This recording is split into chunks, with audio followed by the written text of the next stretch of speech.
Hai, Assalamualaikum. Ketemu lagi dengan Bapak. Oke, untuk pertemuan hari ini kita akan belajar tentang macam-macam sendi. Nah, sebelum kita mulai, bagaimana kabarnya untuk hari ini? Apakah semua sehat selalu, tetap semangat, dan tetap belajar? Nah, untuk elemen kali ini kita akan bahas tentang anatomi fisiologi. Nah, ini dibawakan pada materi 10 keperawatan asisten keperawatan. Untuk kali ini kita akan bahas tentang macam-macam sendi pada manusia. Nah, sebelum kita masuk di materi, adapun tujuan dari pembelajaran ini adalah setelah mempelajari mampu menjelaskan apa itu sendi. Yang kedua, mampu menjelaskan sendi berdasarkan jenis persambungannya. Dan ketiga, mampu membedakan persendian berdasarkan jenisnya. Nah, apa itu sendi? Sendi merupakan hubungan antara tulang yang dapat menyebabkan terjadinya suatu gerakan. Selanjutnya, sendi berdasarkan persambungan. Nah, sendi berdasarkan persambungan dibedakan atas 3 poin. Yang pertama adalah sinartrosis.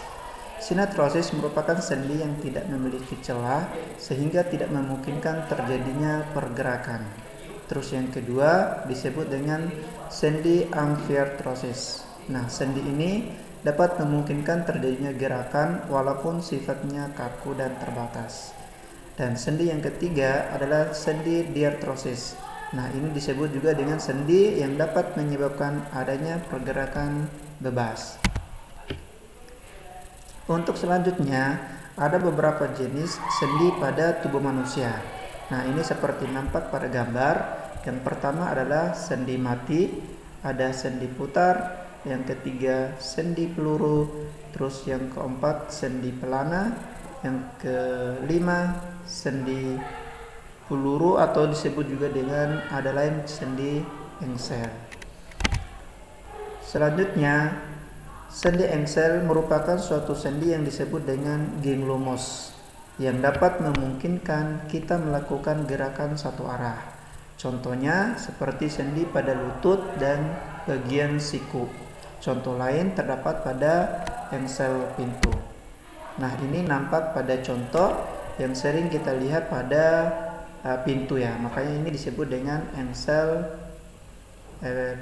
sendi engsel. Nah, ini berada pada pertemuan antara tulang paha dengan tulang betis. Selanjutnya adalah sendi peluru. Sendi peluru juga disebut dengan sendi endartrosis. Nah, sendi peluru dapat memungkinkan melakukan gerakan ke segala arah. Contoh persendian ini berada pada tulang lengan atas dan gelang pinggul. Contohnya terdapat pada tuas kontrol yang biasa digunakan pada konsol video game. Ini secara bentuk contoh. Nah, ini disebut dengan sendi peluru. Ya, ini nampak pada gambar. Nah, ini nampak pada bagian dari anatomi tubuh ya, tulang gelang panggul dengan tulang paha. Ya, ini yang disebut dengan sendi peluru menjadi pusat. Selanjutnya sendi putar. Sendi putar juga disebut dengan sendi trokoidea, persendian yang memungkinkan gerakan berputar secara rotasi.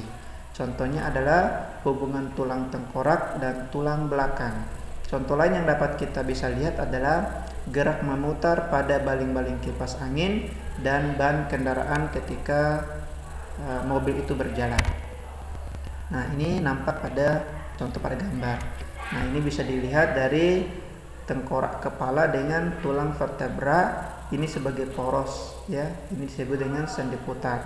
Nah, kalau pada kipas angin secara analoginya dapat dilihat secara jelas.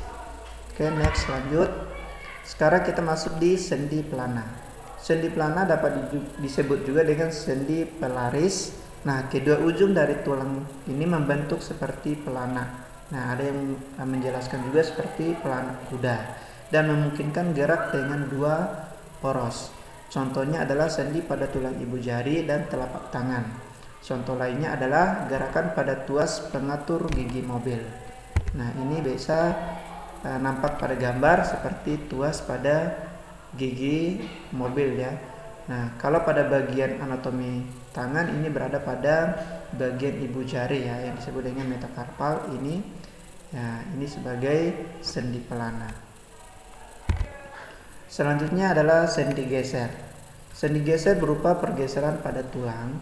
Contohnya bisa kita lihatkan pada gerakan pada sendi di antara tulang-tulang karpalia dan tarsalia pada telapak tangan atau pada telapak kaki. Nah, seperti contoh yang di bawah ini ya. Kalau secara analogi atau contohnya ini bisa kita lihat pada bagian dari pintu yang bergeser. Nah, kalau pada tangan adalah pada bagian atau kaki pada bagian ruas tulang karpalia. Ya, cukup sekian untuk pertemuan hari ini. Semoga dapat dipahami. Kalau kurang dimengerti, bisa di komen di bawah, like dan bagikan kepada teman-teman yang lain. Terima kasih. Dadah, sampai jumpa di pertemuan selanjutnya.